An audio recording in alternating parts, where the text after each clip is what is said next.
सर्वांना नमस्कार. मास्टर विशाल सर या यूट्यूब चॅनलवरती आपलं सर्वांचं पुन्हा एकदा सहर्ष स्वागत. सर्वांना शुभ सकाळ. तर महाराष्ट्र पोलीस भरतीसाठी अतिशय महत्त्वाचा विषय म्हणजे उरलेल्या टप्प्यांमध्ये जागावाढ होतील का, हे होणार का, ते होणार का. तर एक गोष्ट खूप महत्त्वाची आहे की आज एक आनंदाची बातमी तुम्हाला आज सांगण्यापेक्षा ही बातमी तुम्हाला गेल्या 1.5-2 महिन्यापूर्वी सांगितलेली होती. पाठीमागे जे मला पहिल्या दिवसापासून बघतात आणि आजपर्यंत फॉलो करतात त्यांना माहित आहे की ही बातमी कधीची होती, सरांनी कधी सांगितलेली होती आणि आता हा विषय ट्रेंडिंगला का आला, हा विषय लक्षात ठेवायचा. तर आजचा जो काही विषय आहे, व्हिडिओ बनवण्याचा मुद्दा असा आहे की महाराष्ट्र पोलीस भरतीमध्ये असे काही घटक आहेत की ज्या घटकांमध्ये जागावाढ होण्याची पॉसिबिलिटी आहे. जागावाढीचा विषय जो होता तो महाराष्ट्रामध्ये सगळ्यात पहिला सप्टेंबर महिन्यामध्ये, गेल्या वर्षाच्या सप्टेंबर महिन्याच्या मध्ये सांगितलेलं होतं की यावेळीच्या पोलीस भरतीला जागावाढ होणार आहे. त्यावेळेचा सप्टेंबर महिन्याचा व्हिडिओ तुम्ही बघू शकता. त्याच्यामध्ये जे काय होतं ते झालं आणि 26 जानेवारीच्या आसपास मुंबईला तब्बल 1062 जागा वाढल्या आणि नंतर पिंपरी चिंचवडला 134 का 140 जागा वाढल्या आणि अजून सुद्धा काही घटकांमध्ये जागावाढ होण्याची पॉसिबिलिटी आहे. आता अशा पद्धतीने विषय आहे की ही जागावाढ करण्याची पूर्ण जबाबदारी किंवा अथॉरिटी म्हणतात त्याला, ते होम डिपार्टमेंट किंवा जे काही सिनियर व्यक्ती असेल त्यांच्यावरती. पण आता घडला सगळ्यात महत्त्वाचा विषय की जागावाढ होऊ दे किंवा नाही होऊ दे, पण काही ठिकाणी किंवा काही ठिकाणी होण्यापेक्षा पूर्ण जिल्ह्यात, पूर्ण महाराष्ट्रातील जे काही पोलीस भरतीतले घटक आहेत त्या घटकांमधले असे 7 ते 8 घटक आहेत जिथं खूप मोठ्या जागा ह्या रिक्त राहणार आहेत आणि त्या रिक्त जागा ह्या कुणाला मिळणार आहेत, कशा मिळणार आहेत, त्याचा JR काय आहे, त्याचं वयवाढ किती केलेला आहे किंवा कशा पद्धतीनं तो त्यांना आरक्षण दिलेलं होतं आणि त्या जागा कशा रिक्त राहतील आणि त्या जागा कुणाला कशा पद्धतीने मिळतात, ह्या सगळ्या विषय तुम्हाला ह्या व्हिडिओच्या माध्यमातून आता क्लिअर करणार आहे. सुरुवातीला एक विनंती करतोय की आपल्या चॅनलवर नवीन असाल तर चॅनलला सबस्क्राईब करून घ्या. टेलिग्राम चॅनलची लिंक सुद्धा ह्या व्हिडिओच्या खाली डिस्क्रिप्शन बॉक्समध्ये दिलेली आहे. ते जाऊन तुम्ही टेलिग्राम चॅनल जॉईन करून घ्यायचा आहे. तर एकंदरीत मुद्दा का आला असेल तर पदवीधर अंशकालीन, तर अंशकालीन पदवीधर हे एकच घटक आहे. जे काही रिझर्वेशन आहे ते रिझर्वेशन आता मग किती टक्के जागा आहेत, कशा पद्धतीने आहे वगैरे वगैरे सगळी इन्फॉर्मेशन तुम्हाला ह्या व्हिडिओच्या माध्यमातून आपण आता सांगणार आहे. तर लक्षात ठेवा की सप्टेंबर महिन्यामध्ये एक मिनिटामध्ये पाठीमागची एक आठवण सांगतो किंवा पाठीमागच्या भरतीतली हिस्ट्री सांगतोय. त्यावेळी सुद्धा मीच महाराष्ट्रामध्ये पहिला सांगितलं होतं आणि आता पण गेल्या 2 महिन्यापूर्वी मी सांगितलं होतं आणि आता मुद्दा तो ट्रेंडिंगला आलाय. आता मुद्दा हा ट्रेंडिंगला आलाय. तर लक्षात ठेवा, पाठीमागच्या भरतीमध्ये तब्बल 290 जागा होत्या अंशकालीन पदवीसाठी आणि त्यातल्या 210 जागा ह्या रिक्त राहिल्या आणि त्या जागा ह्या सर्वसाधारण कास्टला मिळालेल्या होत्या. लक्षात ठेवा, एवढी मोठी माहिती मी त्यावेळी सांगितली होती आणि आता सुद्धा सांगतोय की 1.5-2 महिन्यापूर्वी सांगितलं होतं की जवळजवळ 300-400 जागा ह्या आहेत अंशकालीन पदवीसाठी एकत्रित भरतीच्या आणि त्यातल्या जवळजवळ 50 ते 60% जागा ह्या रिक्त राहतील आणि ह्या जागा सर्वसाधारण मुलींना मिळणार आहे. लक्षात ठेवायचं. सो हा विषय आहे. मग ह्याच्यावरती JR काय आहे किंवा थोडक्यात हिची इन्फॉर्मेशन काय आहे सर, त्याची इन्फॉर्मेशन आता आपण पुढे येणार आहोत. तर पाठीमागच्या भरतीमध्ये जे तुम्हाला मी सांगितलेलं होतं की सप्टेंबर महिन्यामध्ये जर एखादी अपडेट मी देत असेल आणि ती अपडेट 26 जानेवारीच्या आसपास जर होत असेल, लक्षात ठेवा, तर मग काय विषय असेल. सो अतिशय महत्त्वाचा विषय आहे. चॅनल पहिला सबस्क्राईब करून घ्या कारण की इथून पुढं असा सपोर्ट किंवा असा पाठिंबा कुणी देणार ना, लक्षात ठेवायचं. सो चॅनल पहिला सबस्क्राईब करून घ्यायचं.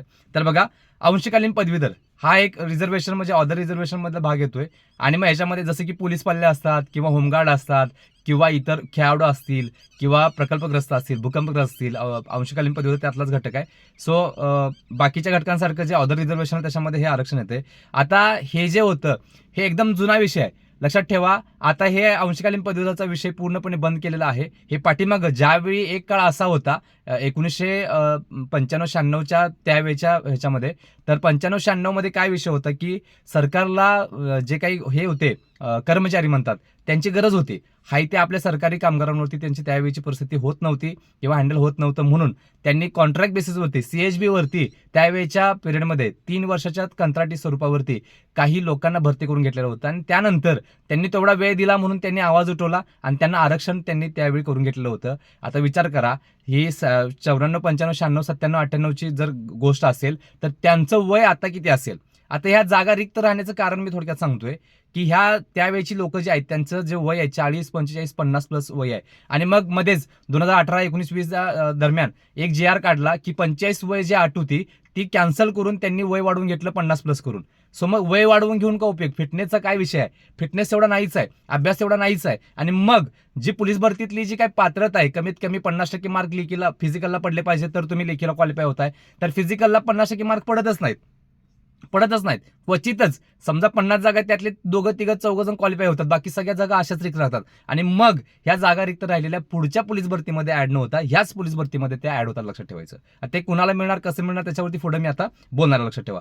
तर एकंदरीत त्यावेळीची गोष्ट सांगितली की ज्यावेळी त्यांनी आवाज उठवला त्यावेळीचा विषय पूर्णपणे तुमच्यापर्यंत क्लिअर केला आणि त्यांना मग अंशकालीन पदवीधर म्हणून म्हणजे 3 वर्षाच्या कॉन्ट्रॅक्ट बेसिसवरती त्यावेळेच्या लोकांना हे कामगार रोजगार दिलेले होते आणि त्यावेळी त्यांना हे आरक्षण देण्यात आलेलं होतं. साधारण 2004-5च्या दरम्यान हे आरक्षण रद्द करण्यात आलं आणि तिथून पुढे हे आरक्षण दिलं जात नाही. तरी सुद्धा डुप्लिकेट हे काढतात सर्टिफिकेट आणि येत आहेत. लक्षात ठेवा.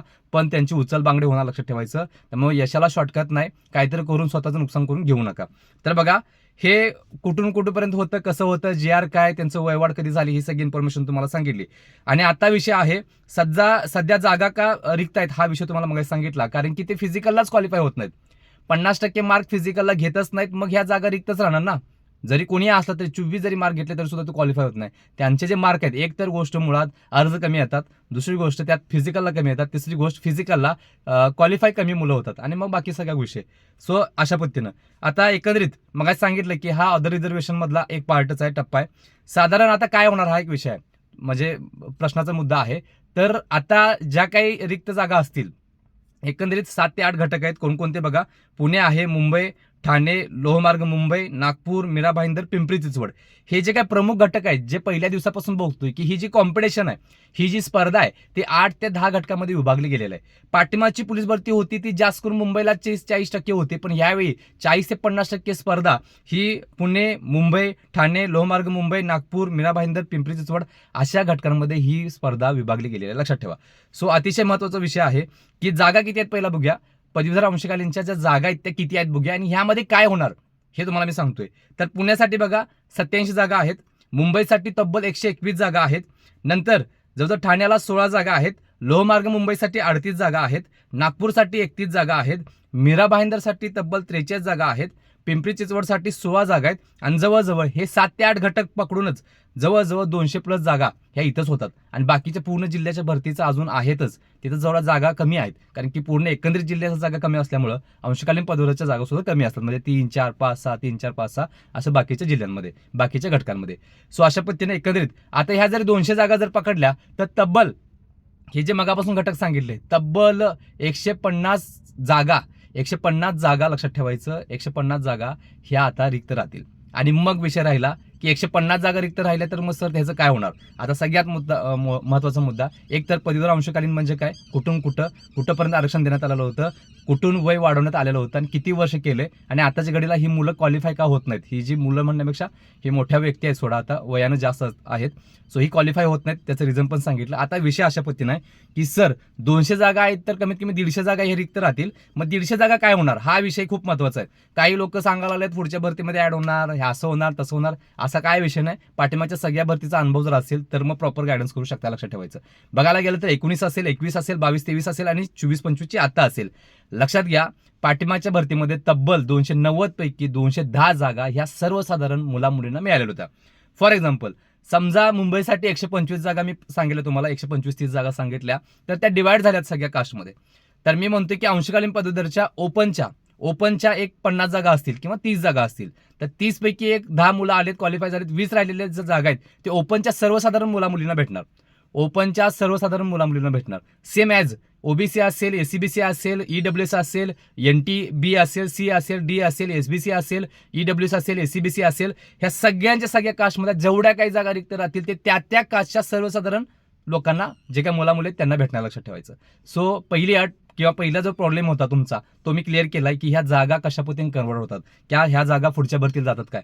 लक्षात ठेवा ह्या जागा पुढच्या भरतीला जात नाहीत.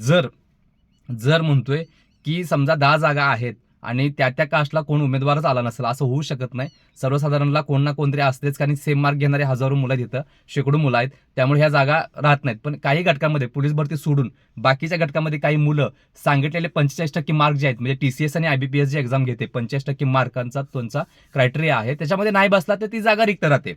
जर उमेदवारच नसेल तर ती जागा रिक्त राहते. पण सर्वसाधारणचे उमेदवार हे नसतात असं होत नाही पोलीस भरतीला. सो ह्या जागा त्या कास्टच्या त्या मुलांना मिळतात. लक्षात ठेवायचं. सो अतिशय महत्वाचं आणि आनंदाची बातमी आहे, जवळजवळ ह्या 7 ते 8 घटकातल्या 200+ जागा आहेत आणि ह्यातल्या 150 जागा कमीत कमी ह्या सर्वसाधारण मुला मुलींना भेटणार आहेत, लक्षात ठेवायचं. आता हे कधी होणार, तर फायनल निकालावेळी होतात. जसं की आता कोण उपलब्ध नाही झालं तर लगेच पटपट तिथं त्या जागा खालून वरती घेतल्या जातात. थोडासा वेळ लागतोय. फायनल निकाल हा लागल्यानंतर ही प्रोसेस होत असते, लक्षात ठेवा. त्यामुळं कुठेतरी 1.5-2 महिने या गोष्टीला लेट होतोय, पण ही गोष्ट जी काय आहे, हे घटक जो मगापासून समजावून सांगितला, ते त्या कास्टला, त्या सर्वसाधारण मुला-मुलींना ह्या पदवीधर अंशकालीनच्या जागा मिळतात, म्हणजे मिळतात. अजून एक गोष्ट खूप महत्वाची, की एक्समॅनचा विषय एक आहे, की एक्समॅन जर नाही आले तर एक्समॅनच्या जागा कुणाला मिळतात किंवा कशा पद्धतीनं असतात, लक्षात ठेवायचं.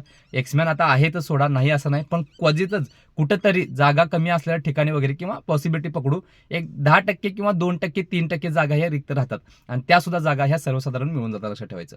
सो असा काय विषय नाही एक्समॅन बद्दल, एवढ्या काय जागा रिक्त राहत नाहीत, कारण की एक्समॅन आहेत, फिटनेस चांगला असतोय जास्त करून, कारण की ऑलरेडी ते सैन्य दलात असल्यामुळं त्यांच्याकडे फिटनेस हा जपावाच लागतोय. सो अतिशय महत्वाचा विषय आहे, की अंशकालीन पदवीच्या जागा ह्या कशा पद्धतीनं किती होतील, कशा कन्वर्ट होतात, त्याचा JR काय, ते कुठून कुठे होते, कशा पद्धतीने त्यांना आरक्षण दिलेलं होतं, कुठून रद्द झालं, आत्ताच्या ते का बसत नाहीत त्याची रिझन पण सांगितले, सगळ्या गोष्टी तुम्हाला सांगितलेल्या आहेत. आणि ही बातमी कमीत कमी 2 महिने अगोदर सांगितलेली होती आणि पाठिंबाच्या भरतीला सुद्धा महाराष्ट्रामध्ये सगळ्यात पहिला मीच सांगितलेली होती आणि आता सुद्धा ही बातमी ही मी 2 महिने आधी सांगितले. परत एकदा हा चर्चेचा मुद्दा झालाय आणि खूप काही मुलांचे मेसेज आले की सर, अंशकालीन पदवीधरच्या जागा जर कन्वर्ट झाल्या तर कट ऑफ कमी होईल का? 100% कमीच होणार. समजा प्रत्येक कास्टला आता मुंबईसारख्या ठिकाणी 1,200 जागा आहेत, तर कमीत कमी 8-8, 10-10, 15-15 जर पकडल्या तर होऊन जातील ना इझिली. सो कट ऑफ कमी येईल, एक मार्काने कमी येईल, 2-2 मार्काने कमी येऊ शकतो. सो अशा पद्धतीनं त्यात 1062 जागा हे ऍड झाल्यामुळं तरी सुद्धा अजून कट ऑफ कमी होणार. सो ह्या सगळ्या गोष्टी तुमच्यापर्यंत पोहोचवलेल्या आहेत महाराष्ट्रामध्ये आपण पहिला. सो अतिशय महत्वाचा विषय होता, की सर पदवीधर अंशकालीनच्या जागा कशा होणार, काय होणार, हे सगळी इन्फॉर्मेशन तुमच्यापर्यंत पोहोच केलेलं आहे. जर व्हिडिओ आवडला असेल तर पहिला आपल्या व्हिडिओला लाईक करा. त्याच पद्धतीनं खूप सारे मुलं आपल्याला फॉलो करतात, खूप सारी मदत तुम्हाला होते, पण सबस्क्राईब करायला मात्र विसरत आहे. एक काम करा, सर्व आदरणीय विद्यार्थी आणि पालक आत्ताच आपल्या चॅनलला सबस्क्राईब करायला सोडू नका. त्याच पद्धतीनं CP मुंबईची पोलीस भरती कालचा जो पेपर झाला, सगळ्यात महत्वाचं कालच्या घटकातले जे काही पेपर झालेले आहेत सगळे सांगतोय, तर तिथं जवळजवळ आपला इतिहास झालेला आहे. आपल्या PDF मधले 40 ते 42 प्रश्न, 38 पासून ते 42-45 प्रश्न, GK GS असेल, मराठी ग्रामर असेल, मॅथ्स असेल, रिझनिंग असेल, हे आपल्या PDF मधले पडलेले, लक्षात ठेवायचं. सो अतिशय महत्वाचा विषय, उरलेल्या घटकांसाठी जर तुम्ही तयारी करत असाल, मुंबई असेल किंवा इतर ठिकाणचे जे काही घटक आहेत, तुम्ही जर त्याची तयारी करत असाल, लेखीला क्वालिफाय होत असाल, तर लक्षात ठेवा तुम्हाला महाराष्ट्रातील सगळ्यात मोठी PDF आपण देतोय, ज्याच्यामध्ये 15,323 प्रश्न संच आहेत, लक्षात ठेवा. सो अतिशय महत्वाचा PDF आहे. ह्याच्यामध्ये आपण 36 जिल्हा पोलीस भरतीचं मार्गदर्शन केलंय. त्यामध्ये पोलीस भरती मुंबईलाच तर अतिसंभाव्य प्रश्न आहेत. मुंबईसाठी सर सगळ्यात मोठी आहे चर्चेचा विषय, कारण की खूप सारे मेसेज आलेत की सर 90, 92, 95 सुद्धा मार्क आपल्या PDF मुळे घेतलेले आहेत, लक्षात ठेवा. सो अतिशय महत्वाचा विषय आहे की ही जी PDF आहे ती तब्बल 2100 पानांची PDF आहे आणि याच्यामध्ये आपण सगळे घटक पूर्ण केले, जसे की शिपाई असेल, त्याचप्रमाणे चालक असेल, SRPF असेल, बॅट्समन असेल आणि कारागृह असेल, सगळेचे सगळे विषय कव्हर केलेले आहेत घटक. आणि त्याचबरोबर सगळेचे सगळे विषय जसे की Marathi grammar, maths, reasoning, GK GS, police प्रशासन, तांत्रिक प्रश्न, जिल्हा स्पेशल असेल, पाठिंबाच्या सगळ्या प्रश्नपत्रिका सोडून दिलेल्या आहेत, अतिसंभाव्य प्रश्न दिलेले आहेत, सरावासाठी सुद्धा प्रश्न दिले आहेत. त्यासोबत 1986 पासून ते 2024 पर्यंत वर्ग 2, वर्ग 3 लेवलचे प्रश्न सुद्धा याच्यामध्ये आपण दिलेले आहेत. आता हे देण्याचं कारण काय, तर एक गोष्ट खूप महत्वाची, कालचे जे पेपर आहेत किंवा त्याच्या आधीचा पुण्याचा जो पेपर आहे, तुम्ही जर काठिण्य पातळी बघितला तर त्याच्यामध्ये वर्ग 3च्या प्रिलिम्स सारखा काहीतरी पेपर कन्वर्ट झालेला दिसून होतोय. आणि मग आम्ही करताना तेच केलंय की प्रत्येक विषयातले जे काही हार्ड क्वेश्चन असतील, जे समितीच्या डोक्यानं ते विचारले जाऊ शकतात, असा विषय याच्यामध्ये आपण क्लिअर केलेला आहे. आणि मग मुलांना प्रत्येक विषयामधले जे काही हार्ड क्वेश्चन आहेत, प्रत्येक विषयामध्ये 5-5 प्रश्न हे हार्ड विचारलेले आहेत, त्यातले 3-3 प्रश्न आपली मुलं ही सोडवतात. ह्या PDF मुळे लक्षात ठेवायचं. सो अतिशय महत्वाची महाराष्ट्रामध्ये गाजलेली PDF आहे. ह्या PDF सोबत आपण तुम्हाला 99 रुपयाचा डायट प्लॅन PDF सुद्धा मोफत देतोय. सो एकंदरीत 99 रुपये डायट प्लॅनची PDF जी आहे, डायट प्लॅनची PDF आणि त्यासोबत 15,323 प्रश्न असलेली PDF, एकंदरीत 799 रुपयाची PDF तुम्हाला आज मिळते फक्त 2 मिनिटांमध्ये 399 रुपयाला. फक्त आणि फक्त 399 रुपये तुम्हाला तुमच्या घर बसल्या 5 मिनिटांमध्ये तुमच्या WhatsApp नंबरवरती PDF भेटून जाणार आहे. सो तुम्हाला काय करायचं आहे, ही जर PDF हवी असेल तर ह्या स्क्रीनवरती दिलेल्या WhatsApp नंबरवरती फक्त एकच मेसेज करायचा आहे. फक्त एक मेसेज करा आणि 100% गुलाला त्या, लक्षात ठेवायचं. कायमस्वरूपी परत त्या घाम गाळायला त्या ग्राउंडवरती जाऊ नका. अतिशय महत्वाची सूचना, लक्षात ठेवायचं. ज्याला ज्याला PDF हवा आहे, मुंबईसाठी तर इतिहास असणार आहे, उरलेल्या सगळ्या घटकांसाठी इतिहास असणार आहे. तुम्ही SRPF द्या, तुम्ही कोणतं पण ग्राउंड द्या, कसली पण लेखी द्या, तुम्हाला 100% ह्या PDFचा उपयोग होणार, लक्षात ठेवा. त्यामुळे वेळ न घालवता आत्ताच या स्क्रीनवरती दिलेल्या WhatsApp नंबरवरती एकच मेसेज करा, 5 मिनिटांमध्ये तुम्हाला PDF भेटून जाणार आहे. सो सर्व आदरणीय विद्यार्थ्यांना इन्फॉर्मेशन आवडली असेल तर एक विनंती करतोय कळकळीची, की सगळी जण बघतात, खूप जण रिस्पॉन्स देतात, पण एक गोष्ट करत नाहीत, सबस्क्राईब करायला चॅनल सोडत नाहीत. पहिला एक काम करा, चॅनल सबस्क्राईब सबस्क्राईब करा आणि टेलिग्राम चॅनल सुद्धा जॉईन करायला विसरू नका. एकंदरीत सर्व विद्यार्थ्यांना आपण लेखीसाठी शुभेच्छा देतोय आणि इथं संपतोय. तोपर्यंत धन्यवाद.